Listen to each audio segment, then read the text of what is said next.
Pentru familia mea, 9 mai nu este o sărbătoare, este o rană deschisă.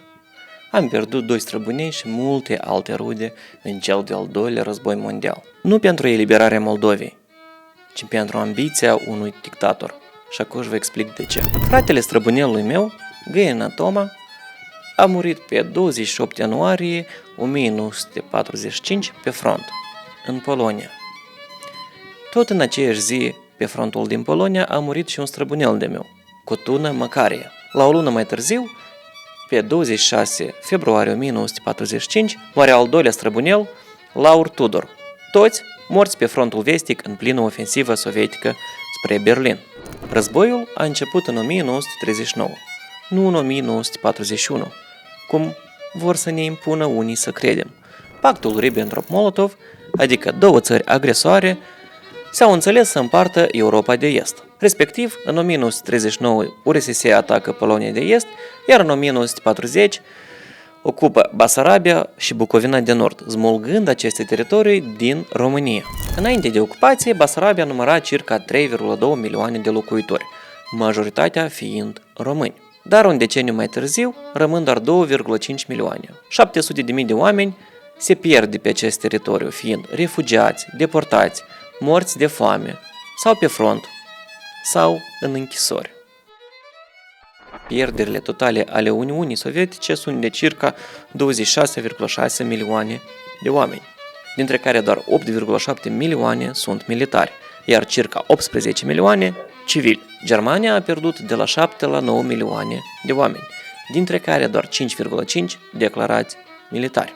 Marea Britanie, împreună cu Commonwealth, în care intra Australia, Canada și multe alte țări, a pierdut circa 450.000 de oameni, SUA 418.000 de oameni, iar România 500.000 de oameni. Respectiv, URSS a plătit cel mai mare preț în vieți, dar nu toate aceste pierderi au fost inevitabile. Multe au fost cauzate de ordine criminale venite de mai sus. În ultimele luni de război, Stalin a declanșat o ofensivă masivă, obsesia lui să ajungă primul la Berlin, înaintea aliaților. Operațiunea Vistula-Oder din ianuarie 1945 și asaltul Berlinului din mai-aprilie 1945 au fost printre cele mai sângeroase bătălii. Pentru asta am să vă dau niște detalii cheie. În ianuarie 1945, ofensiva sovietică traversează Polonia și Germania de Est, cu un ritm forțat de 30-40 km pe zi, fără odihnă și pregătire. Pierderile estimate sunt de circa 300.000 de morți și răniți.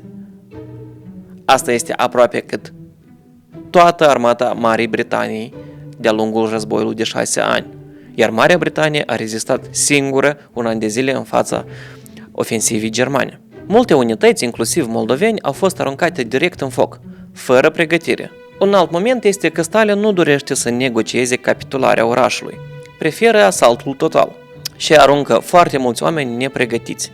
Străbunicii mei au murit în ianuarie 1945 și februarie, în Polonia, în timp ce Armata Roșie gonea spre Berlin. Nu luptau pentru eliberare, ci pentru ambiția unui om care juca șah cu viețile oamenilor.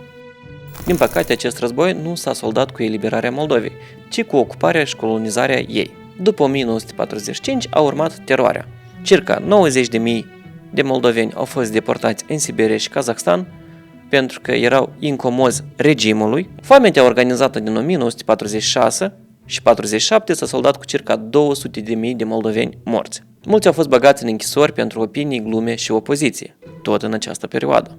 Sovieticii au rusificat alfabetul și au interzis tot ce este românesc. Respectiv, la Moscova puteai să cumperi autori români, iar în Chișinău nu.